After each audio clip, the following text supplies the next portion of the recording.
মৰাং জিলাৰ বিজনী মহকুমাৰ অন্তৰ্গত বাগমাৰাত সন্ধানহীন 4 বছৰীয়া কন্যা শিশুৰ মৃতদেহ উদ্ধাৰ। নিজৰ মামাকৰ ঘৰৰ চৌহদৰ পৰা মঙলবাৰে আবেলি 5 বজাত সন্ধানহীন হয় 4 বছৰীয়া নিকিতা মণ্ডল। নিখিল মণ্ডলৰ কন্যা নিকিতা মণ্ডলৰ ঘৰ বঙাইগাঁও জিলাৰ মানিকপুৰ থানাৰ অন্তৰ্গত বাহবাৰীত।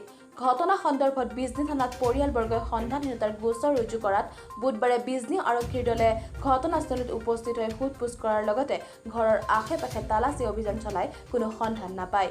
আজি ৰাতিপুৱা ঘৰৰ ওচৰৰ দুলানী নদীৰ কাষত উলংগ অৱস্থাত শিশুটি পৰি থকা পৰিলক্ষিত হোৱাত বিজনী আৰক্ষীক খবৰ দিয়ে। বিজনী আৰক্ষীয়ে ঘটনাস্থলীৰ পৰা শিশুটিৰ মৃতদেহ উদ্ধাৰ কৰি মৰণোত্তৰৰ বাবে কাজলগাঁৱলৈ প্ৰেৰণ কৰা বুলি জানিব দিয়ে। লগতে ঘটনাটো BTC বেংগলী ফেডাৰেশ্যনৰ কেন্দ্ৰীয় সম্পাদক বজ্ৰগোপাল আৰু সেইখন গাঁৱৰে মুৰব্বী তথা নোৱাপাৰা আঞ্চলিক কোচ ৰাজবংশী ছাত্ৰ সন্থাৰ উপদেষ্টা সঞ্জয় ৰায়ে উক্ত ঘটনাটোৰ লগত জড়িত দোষীক কৰায়ত্ব কৰাৰ বাবে দাবী জনায়। পৰহি ছোৱালীটো টিভি চাওঁতে পৰহি মঙলবাৰ আছিল টিভি চাই 5টা বজাত ঘৰৰ পৰা ওলাৰ পিছত সি নিৰুদ্দেশ হ'ল। ৰাইজৰ মানুহ সবে বিচাৰ খোচাৰ কৰি আছে, বিচাৰি নাপায়। কালি হয়তো আমাৰ বিজনী থানাৰ পৰা পুলিচ আহিছিল, পুলিচে আহি কৈ গৈছে যে সি জংঘল চাবা তোমালোকে।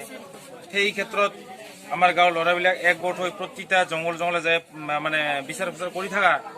কালি পোৱা নাই, ৰাতি আৰু তেওঁলোকে পহৰাও দিছে যে কি হ'ল। তাৰপিছত কালি মই ডিউটিৰ পৰা 10টা বজাত ঘৰত আহিলোঁ। অহাৰ পিছত গা চা ধুই ভাত চাত খাই শুলো তেতিয়া কুকুৰ ভুকি আছে। মোৰ মিছেজ কৈ আছে যে পুলিচ আহিছে নেকি আজিও। ৰাতি কেইটাত হ'ব? ৰাতি 12টা বজাত কুকুৰ ভুকি আছে। মিছেছে ক'ল যে পুলিচ আহিছে নেকি আজি ৰাতিটো পহৰা দিয়াৰ কাৰণে। পুলিচ ক'ৰ পৰা আহিব ৰাতি পহৰা দিয়াৰ কাৰণে? ছোৱালীটো যিহেতু ওলোৱা নাই, পুলিচ ৰাতি কিয় আহিব ৰে নাই। আৰু তাৰপিছত মই ঘুমালো। আজি পুৱাই ডিউটিত ওলাই গ'লো। যোৱাৰ পিছত ফোন অলপ পিছত গেল যে এনেকা ছোৱালীটো ওলাইছে। ক'ত ওলাইছে? যে মোৰ ঘৰৰ পিছফালে নদীত। ছোৱালীটো ওলোৱাৰ কথা শুনিতো আহিলো। অহাৰ পিছত পুলিচ আহিল, দেখা পালো এতিয়া ছোৱালীটো নদীত একচুৱেলি পৰি মৰা নাই, ইয়াক আগতে মাৰছে বুলি মোৰ সন্দেহ হয়। সেইদিয়া কালিও মানুহ গৰু লৰা বাগিছে, সেই ঘাটেদি মানুহ নাছিল, কোনো মৰা নাছিল। ছোৱালীটো এনেকা টাৰ্গেট হয়, হয়তো কালি ৰাতিতে নদীত পেলোৱা বুলি টাৰ্গেট হয়।